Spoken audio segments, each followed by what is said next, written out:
የድንግል ማርያም ቃል ኪዳንማ ምንኛ የከበረ ይሆን። በስምሽ ቤተክርስቲያን ላነጸ፣ በስምሽ ቀዝቃዛ ውሃ ዘክሮ መታሰቢያሽን ለዘከረ፣ በስምሽ የልጁን ስም ለሰየመ፣ ያንቺን መታሰቢያ በረከት አገኝበታለሁ ብሎ ለተማጸነ በሞላ ዋጋውን አልዘነጋውም ብሎ የካቲት 16 ቀን ቃል ኪዳን ገብቶላታል። ኪዳነ ምህረት አሏት። ኪዳን ማለት ውል ስምምነት ማለት ነው። ምህረት ማለት ደግሞ ይቅርታ ቸርነት ማለት ነው። በመጽሐፍ ቅዱስ ውስጥ በጣም ብዙ አይነት ኪዳን አለ። ለምሳሌ ኪዳነ አዳም አለ። እግዚአብሔር ለአዳም የገባለት ቃል አለ። በሐሙስ ዕለት ወመንፈቀ ሌሊት ትወለድ ሞለት ወለት ብሎታል።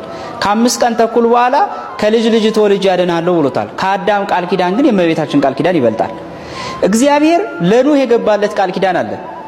ዓለም ሁሉ በንፍሯ ከጠፋ በኋላ 8 ነፍሳትና እንስሳቶቹ ከተረፉ በኋላ እግዚአብሔር አምላክ ለኖህ የገባለት ቃል ምንድነው? እሱም ዳግም ምድርን በንፍሯ አላጠፋትም የሚለው ነው።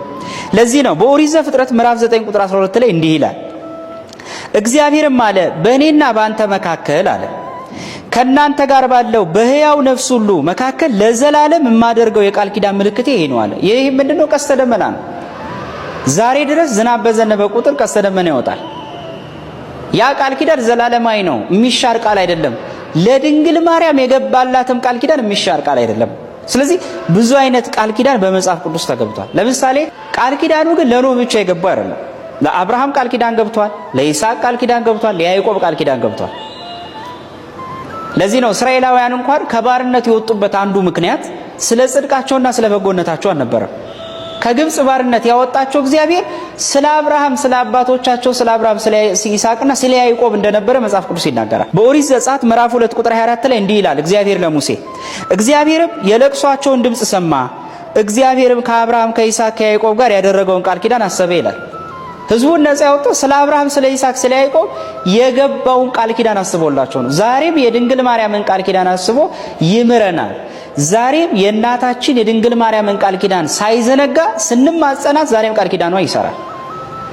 አብርሃምና ይስሐቅ ያዕቆብን ቃል ኪዳን ልመናና ጸሎት ዘምቶ የነሱን መታሰቢያ ሳይዘነጋ ህዝብን ከባርነት ነፃ ካወጣ ዛሬም እግዚአብሔር ስለሷ ብሎ ነፍሳትን ይመራልና አንዱ መጽሐፍ ቅዱስ ላይ የምናገኘው ብዙ አይነት ኪዳን አለ።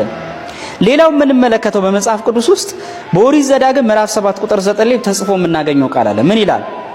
አንተም አምላክ እግዚአብሔር እርሱ አምላክ እንደሆነ ለሚወዱትም ትእዛዙን ለሚጠብቁ ቃል ኪዳኑንና ምህረቱን እስከ 1000 ትውልድ ድረስ የሚጠብቅ የታመነ አምላክ እንደሆነ ወቃል።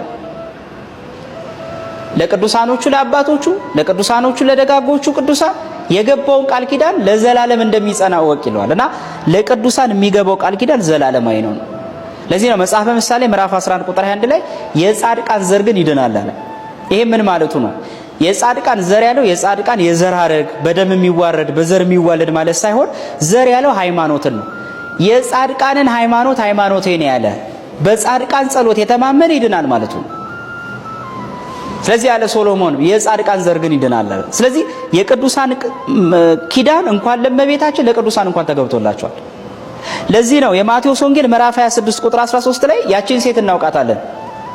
በክርስቶስ እግር ስር መታ ሽቶ አፍስሳ በፀጉሯ ማብሰዋለች እና ጌታ ምንድነው ያለው? መታ ሽቱ ስላፈሰሰች ብቻ ጌታችን ኢየሱስ ክርስቶስ አንድ የሚደንቅ መታሰቢያ ገብቶላታል። እንዲህ ይላል፣ እውነት እላችኋለሁ ይህ ወንጌል በዓለም ሁሉ በማናቸው ስፍራ በሚሰበክበት እርሷ ያደረከችው ደግሞ ለእርሷ መታሰቢያ እንዲሆን ይነገራል።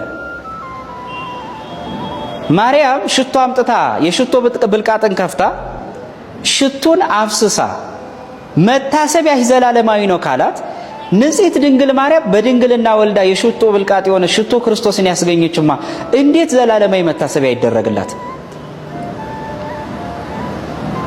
ከማርያም ሽቶ እኮ የድንግል ማርያም ሽቶ ክርስቶስ እኮ ይበልጣል። ማርያም ያፈሰሰችው ከቀደመ ከኃጢአቷ ሕይወት ተመልሳ ነው። ድንግል ማርያም እኮ ኃጢአት አልሰራችም። ኃጢአት የሰራች ሴት መታሰቢያ ካልተዘረጋ ኃጢአት ያልሰራች ሴትማ እንዴት መታሰቢያ ዘላለማዊ ይሆን? ማርያም ውድ ሽቶ አመጣች። እመቤታችን እኮ ውድ የተባለ ዓለም ሁሉ ቢሰበሰብ ሚዛን ሆኖ ሊተካው የማይችል አምላክን እኮ ነው የወለደችው። በኃጢአተኛዋ ማርያም ዘንድ ሽቶ ተይዞ ተገኘ። በደገኛይቱ ማርያም ዘንድ ግን ኢየሱስ ክርስቶስ ተይዞ ተገኘ።